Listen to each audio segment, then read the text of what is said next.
Weight, एक minute, हे काय चाललंय इथे? पुन्हा एकदा तुमचं स्वागत आहे माझ्या मिनी व्लॉगमध्ये. सो आज आपण काहीतरी नवीन ट्राय करणार आहे.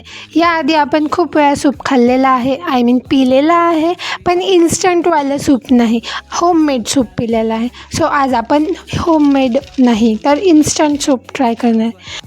मला पॅकेट खोलल्यावरच खूप वियर्ड स्मेल आला, वरनं ठसकायला लागला. आत्ताच मी रिग्रेट करत होते माझं डिसिजन. तरीही माझ्या अंगातले किडे काय गप्प बसत नाहीत, सो मी पुढे जाते.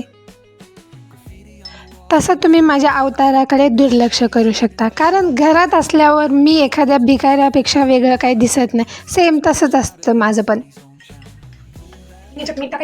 घ्या, इथनंच आपली सुरुवात आहे. कसा बसा मी रेसिपी वाचून ट्राय केलं तर, पण पुढचं पुढे बघू आपण. माझे फेशियल एक्सप्रेशन बघून तुम्हाला कळलंच असेल मला काय वाटतंय. तरी मी हे ट्राय करायचं ठरवलं. तसं टेस्ट केल्यानंतर टेस्ट होता, सिमिलर होता नॉर्मल जे सूप बनवतो त्याच्यासारखाच, पण त्याचा स्मेल इतका वियर्ड होता ना, ज्याच्यामुळे माझी इच्छाच नव्हती. सो मी ठरवलं माझ्या बहिणीला बकरा बनवायचा. माझा बकरा. तिला त्याचा टेस्ट आवडला, पण तिने वेगळ्या पद्धतीने ट्राय केलं राईससोबत. आजच्यासाठी एवढंच. भेटू माझ्या नेक्स्ट व्लॉगमध्ये. बाय.